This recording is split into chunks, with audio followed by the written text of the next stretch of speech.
BNP যখন কথা বলে, বিএনপি দেশ এবং জনগণকে সামনে রেখে কথা বলে। বিএনপি একটি বৃহৎ রাজনৈতিক দল, এখনকার অবস্থায় সর্ববৃহৎ রাজনৈতিক দল। রাজনৈতিক যে কোনো সিদ্ধান্ত রাজনৈতিকভাবেই নেওয়া উচিত। আওয়ামী লীগকে নির্বাচনে আসতে দিতে বিএনপির যদি সমর্থন নাও থাকে, কিন্তু বাধা নেই এমন তো এভাবে তো বলা যায়। মানে বিএনপির শীর্ষ পর্যায়ের নেতারা তো বারবার এভাবেই বলছেন, মানে সেই ক্ষেত্রে ছাত্র নেতাদের সাথে এক ধরনের কি দ্বন্দ্বে জড়িয়ে যাওয়ার আশঙ্কা বিএনপির রয়েছে? মানে এখনকার পরিস্থিতিতে সেইটিকে আপনি দেখেন? আসলে বিএনপি তার নিজস্ব রাজনৈতিক অবস্থান থেকে কথা বলবে, এতে করে বিএনপি একটি বৃহৎ রাজনৈতিক দল, এখনকার অবস্থায় সর্ববৃহৎ রাজনৈতিক দল।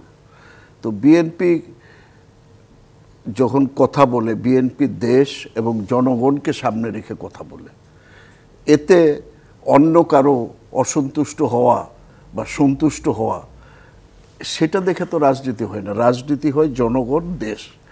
নগদের সর্বোচ্চ বার 167 টাকা রিচার্জে পাবেন 1 লাখ টাকা পুরস্কার। আরও আছে প্রতি সপ্তাহে পুরস্কার ও ক্যাশব্যাক। আর এইখানে যে কথাগুলো আমরা এতক্ষণ বললাম, বিএনপি কখনোই, আমরা অতীতেও এই রাজনীতিকে যে কোর্টে নিয়ে যাওয়ার যে সংস্কৃতি, এই সংস্কৃতিকে আমরা অতীতেও বিরোধিতা করেছি। কারণ রাজনৈতিক যে কোনো সিদ্ধান্ত রাজনৈতিকভাবেই নেওয়া উচিত। এবং আওয়ামী লীগ এই কাজটা করেছে অতীতে, যে আমাদের কাউকেই কোনো গণতান্ত্রিক যে স্পেস, সেই স্পেসগুলো না দিয়ে এই কোর্টকে ব্যবহার করে বিভিন্ন অপকর্ম তারা করেছে।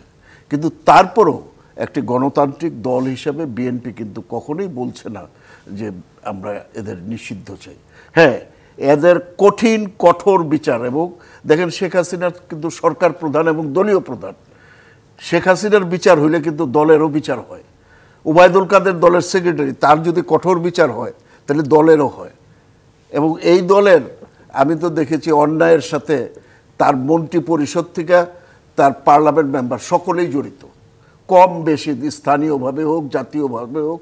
আওয়ামী লীগের সকলেই একেবারে ক্রাইমের সাথে জড়িত। তো তাদের সঠিক যদি বিচার হয় তাহলে আওয়ামী লীগকে তো আর নিষিদ্ধ করা লাগে না। কারণ জনগণের হাতে যদি আমরা সিদ্ধান্ত ছেড়ে দেই, জনগণ যদি আওয়ামী লীগকে এই অন্যায়ের কারণে ভোট না দেয়, তাহলে আওয়ামী লীগ তো এমনিই নিষিদ্ধ হবে।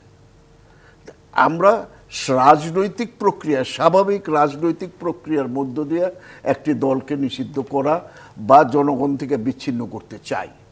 এবং আওয়ামী লীগ নিজে, যেটা আমাদের নাজমুল হক প্রধান বলছে, যে আওয়ামী লীগ নিজেই নিজেরা বিচ্ছিন্ন করেছে। তো সেই অবস্থায় যে নেতারা রয়েছে তাদের কঠিন বিচার চাই, এবং এই দলীয় প্রধানদের আমরা কঠিন বিচার চাই। আমরা কোনো ছাত্র রাজনীতি ও নিষিদ্ধের পক্ষে বিএনপি না। বিএনপি প্রতিযোগিতামূলক গণতান্ত্রিক রাজনীতিতে বিশ্বাস করে।